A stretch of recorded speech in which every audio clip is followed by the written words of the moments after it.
नागपूर जिल्ह्यातील पारशिवनी तालुक्यात मध्यरात्री एक भीषण अपघात घडला आहे। कन्हान पोलीस स्टेशन परिसरात उभ्या ट्रकला स्कॉर्पिओने मागून जोरदार धडक दिल्याने एका तरुणाचा जागीच मृत्यू झालाय, तर 6 जण गंभीर जखमी झाले आहेत। या अपघातामुळे परिसरात खळबळ उडाली असून पोलीस तपास सुरू आहे। घटना नागपूर जिल्ह्यातील पारशिवनी तालुक्यातील कन्हान पोलीस स्टेशन हद्दीतील आहे।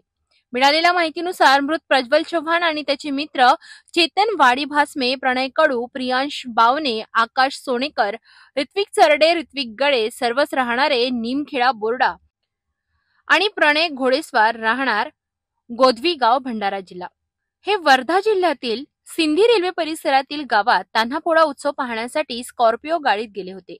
वर्धेतून परत येत असताना रात्री सुमारे 1:45 वाजताच्या सुमारास त्यांची स्कॉर्पिओ गाडी कन्हान परिसरात पोहोचली। यावेळी गाडी चालकाने मागून उभ्या असलेल्या ट्रकला जोरदार धडक दिली। या भीषण अपघातात प्रज्वल चव्हाण याचा जागीच मृत्यू झाला, तर उर्वरित 7 तरुण गंभीर जखमी झाले आहेत। अपघातानंतर कन्हान पोलीस तात्काळ घटनास्थळी दाखल झाली।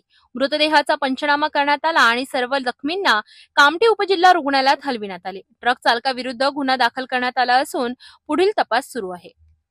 या अपघातामुळे एक तरुणाचे अकाली निधन झाले असून 7 जणांचा जीव सध्या धोक्यात आहे।